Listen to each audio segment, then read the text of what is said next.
राजेश एक gas agency में काम किया करता था। वो गैस सिलेंडर की डिलीवरी किया करता था, लेकिन वो बहुत ज़्यादा लालची था और लोगों के साथ धोखा किया करता था। वो सारे सिलेंडरों को अपने घर लाकर उनमें से गैस निकाल लिया करता था और खाली सिलेंडरों में भर लिया करता था। इस तरह वो गैस सिलेंडरों की गैस कम करके उन्हें बांट दिया करता था और जो वो गैस निकाला करता था वो उन्हें ब्लैक में बेचा करता था। इस तरह वो लोगों को कम गैस देता था। उसी गांव में एक गौरव नाम का आदमी रहता था। गौरव अपने ठेले पर समोसे बेचा करता था। वो भी राजेश से ही सिलेंडर लेता था। एक दिन गौरव राजेश से बोला, अरे राजेश भाई, तुम्हारी गैस हमेशा कम ही क्यों आती है? और ये सिलेंडर, इसका भी काफ़ी वज़न हल्का है। तुम ऐसा क्या करते हो कि गैस कम हो जाती है? तुम मुझे ठीक सा सिलेंडर दिया करो, नहीं तो मैं तुम्हारी कंप्लेंट कलेक्टर से कर दूंगा। अरे भाई, तुम क्यों गुस्सा कर रहे हो? मैं तो वैसा ही सिलेंडर देता हूँ जैसा एजेंसी से मिलता है। मैं भला कैसे गैस निकाल सकता हूँ? और तुम मेरी शिकायत कलेक्टर से करने कह रहे हो? अगर तुम्हें ये सिलेंडर लेना है तो ले आओ, वरना कोई बात नहीं, मैं लेके जा रहा हूँ इस सिलेंडर को। इस तरह मजबूरी में गौरव को वो सिलेंडर लेना पड़ता है, लेकिन फिर भी गौरव को बहुत ज़्यादा गुस्सा आता है और वो एक चिट्ठी लिखता है और कलेक्टर से शिकायत कर देता है। लेकिन वो चिट्ठी कलेक्टर के पास पहुंचने से पहले राजेश के दोस्त अर्जुन पढ़ लेता है और वो उस चिट्ठी को फाड़ के फेंक देता है और सारी बात राजेश को बता देता है। राजेश ये सब सुनकर बहुत ज़्यादा गुस्से में तिलमिला जाता है। वो उसी वक्त गौरव के ठेले पर जाता है और उससे बोलता है, गौरव, तुम्हारा कलेक्शन काट रहा हूँ मैं। आज के बाद मैं तुम्हें कोई सिलेंडर नहीं दूंगा, मैं सिलेंडर लेके जा रहा हूँ। गौरव उससे बहुत पूछता है कि वो ऐसा क्यों कर रहा है, लेकिन राजेश गुस्से में उसका सिलेंडर उठा लाता है। गौरव परेशान हालत में अपने घर वापस लौटता है। उसकी पत्नी उसे परेशान देखकर बोलती है, अजी क्या हुआ जी? आज आप इतने परेशान क्यों दिख रहे हैं? अरे क्या बताऊं भाग्यवान, आज राजेश ने मेरा सिलेंडर का कलेक्शन काट दिया। बिना सिलेंडर के तो मैं कोई काम भी नहीं कर सकता, और आग नहीं जलेगी तो समोसे भी कैसे बनेंगे? अब मैं क्या करूं? मैं बहुत ज़्यादा परेशान हूं। अजी तो आप परेशान क्यों हो रहे हैं? अगर हमारे पास गैस सिलेंडर नहीं है तो हम चूल्हे पर ये सब कर लेंगे। मैंने सुना है कि जंगल में एक पेड़ है, उसकी लकड़ी जादुई लकड़ी है। अगर हम उसका चूल्हा बनाते हैं तो उसकी लकड़ी जलती भी नहीं है और उस पे बना हुआ खाना भी बहुत ज़्यादा स्वादिष्ट होता है। कई सारे लोग उसकी लकड़ियाँ काट कर लाते हैं और इससे चूल्हा भी बनाते हैं और उनके घर का खाना बहुत ज़्यादा स्वादिष्ट होता है। क्यों ना हम भी वहीं से ही लकड़ी लाएं और उसका चूल्हा बनाएं। फिर गौरव जंगल जाता है और उस पेड़ की लकड़ी काट लाता है। उससे वो लकड़ी का चूल्हा बनाता है और फिर उस पर खाना बनाता है। उस लकड़ी के चूल्हे में आग बहुत अच्छी जलती है और वो चूल्हा जलता भी नहीं है और उस पर बना हुआ खाना भी बहुत ज़्यादा स्वादिष्ट था।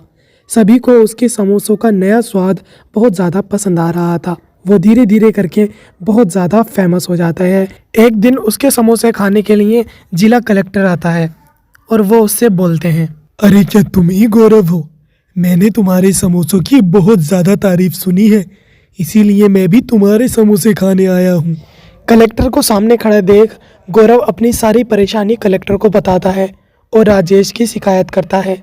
ये सब सुनकर कलेक्टर बहुत ज़्यादा गुस्से में आ जाता है और वो राजेश और अर्जुन को जेल पहुंचवा देता है। बहुत पहले एक छोटे से गांव में काजल नाम की एक लड़की रहा करती थी। आमों का सीजन चल रहा था तो काजल की माँ काजल के लिए आम लेकर आती है और उसे आम खाने को देती है। काजल वो आम घर के बाहर बैठकर खा रही होती है, तभी उसकी दोस्त आरती वहाँ आ जाती है और काजल से बोलती है, अरे वाह काजल, इन आमों में से तो बड़ी अच्छी खुशबू आ रही है। कितने अच्छे आम है, पीले पीले। इन्हें देखकर तो मेरे मुंह में पानी आ रहा है। प्लीज काजल, मुझे एक आम खाने के लिए दे दो। अरे अरे ना बाबा ना, मैं ये आम तुम्हें खाने के लिए नहीं दे सकती। ये आम मेरी माँ मेरे लिए बहुत दूर से लाई है। तुम्हें क्या पता आमों के बारे में? तुम जैसे गरीब आम नहीं खा सकते। जाओ, मैं नहीं दूंगी तुम्हें आम। अरे प्लीज काजल, दे दो ना थोड़ा सा, मेरा बहुत मन कर रहा है आम खाने का। अरे क्या मुसीबत है, तुम्हें एक बार में समझ नहीं आया? मैं ये आम किसी को नहीं दूंगी। इतने महंगे आम खाने के लिए किस्मत चाहिए होती है। जो तुम्हारे पास नहीं है। अरे प्लीज काजल, चाहे एक टुकड़ा ही दे दो, मेरा बहुत मन कर रहा है, प्लीज दे दो ना।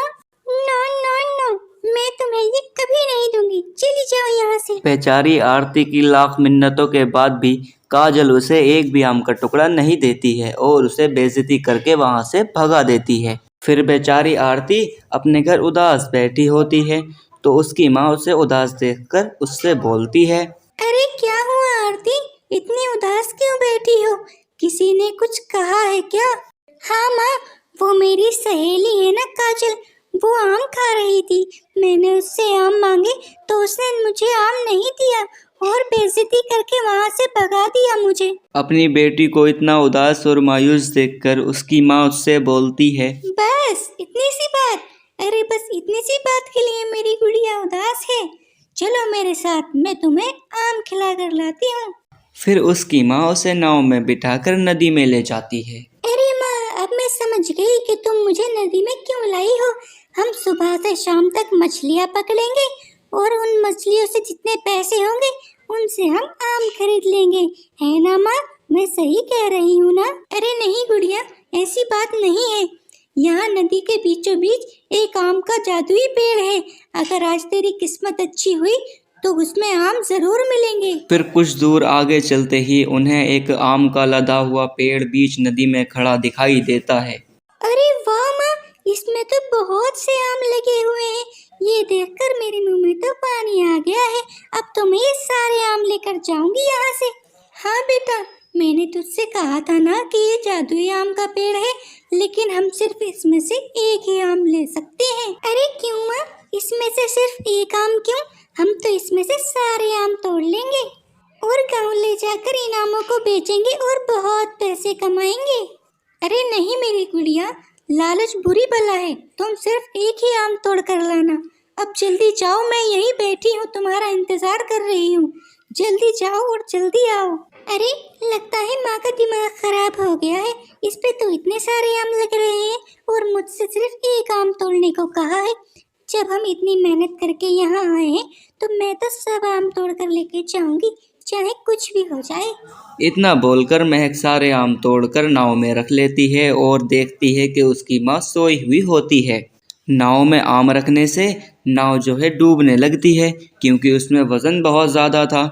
फिर आरती अपनी माँ को आवाज़ देती है, अरे माँ जल्दी उठो, हमारी नाव डूब रही है, जल्दी देखो ये डूब रही है। जैसे ही उसकी माँ उठती है वह नाव को डूबता देख डर जाती है और बोलती है, अरे बेटी, तुमने ये क्या किया?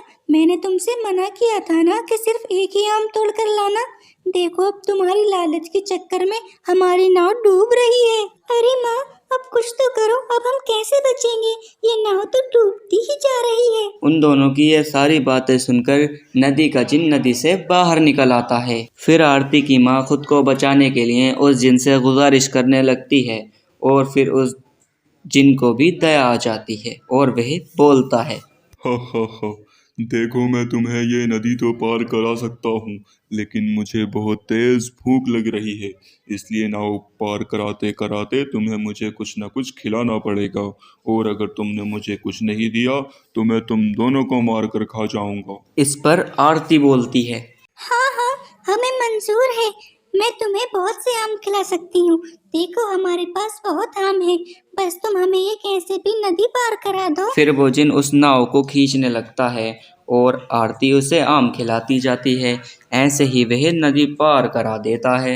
नदी पार होते होते वह जिन सारे आम खा जाता है, सिर्फ एक ही आम बचता है।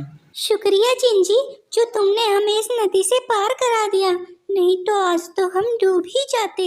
हा, अरे तुम चिंता मत करो, इस आम में तुम्हारी किस्मत छुपी हुई है, तुम टेंशन मत लो, तुम आराम से घर जाओ। फिर ऐसे ही चलते चलते काफ़ी देर के बाद वह दोनों अपने घर पहुंच जाती हैं और घर जाकर जब आरती उस आम को काटती है तो वहाँ बहुत सारा सोना, पैसे और ढेरों आम निकल आते हैं। अरे माँ, ये आम तो सचमुच एक जादुई आम है। इसमें देखो कितने सारे आम निकले हैं। हाँ बेटी, मैंने कहा था ना वो एक जादुई पेड़ है। ये सब उसी का कमाल है। अच्छा बेटी आरती, अब तुम ये बताओ तुम इन सब आमों और पैसों का क्या करोगी? माँ, अब मुझे पता चल चुका है कि हमें कभी भी लालच नहीं करना चाहिए। अगर मैं लालच करूँगी तो मुझसे ये सारे आम छिन जाएंगे। इसीलिए मैं इनमें से कुछ आम अपने पास रखूंगी और बाकी सब गरीबों में बांट दूंगी। और ऐसे ही फिर वो हंसी खुशी रहने लगते हैं। इसीलिए हमें कभी भी लालच नहीं करना चाहिए।